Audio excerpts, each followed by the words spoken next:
Manx Museum is 100 years old this year. It is home to an extraordinary collection of artefacts and archives that help tell the story of the Isle of Man and its people. To celebrate our centenary, we have curated a special exhibition and podcast, Museum 100, which will feature a kaleidoscope of treasures from our collections.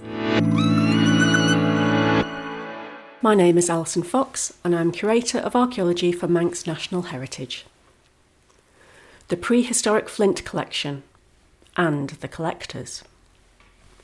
There are tens of thousands of flint tools in the Manx National Collections. No two are exactly the same, and their distribution shows us where communities on the Isle of Man were living in prehistory. And their type helps us work out a chronology for technological developments. The vast majority of flint finds in the Manx Museum were discovered and donated by just two people. Charles Henry Cowley was born in 1874 and was known as Harry. He was interested from an early age in archaeology and he travelled widely. On returning to the Isle of Man in 1895 to help run the family's chemist shop in Peel, Harry became a leading light in the burgeoning Manx antiquarian movement.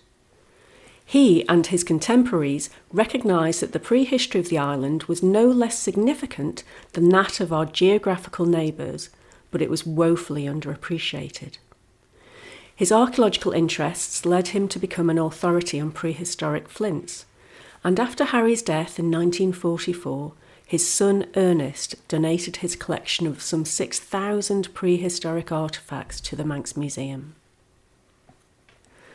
Alan Skillen began picking up flint artefacts from fields in the north of the island in the 1980s. For over 25 years, Alan would systematically walk the fields looking for artefacts lying on the surface and, importantly, keeping a careful note of the exact find spot of each discovery. With the kind permission of each landowner, he amassed a collection of thousands. In 2006, Alan donated his finds, along with their associated information, to the Manx National Collections, cared for in the Manx Museum. Alan passed away in 2017, but he left an invaluable contribution to Manx archaeology.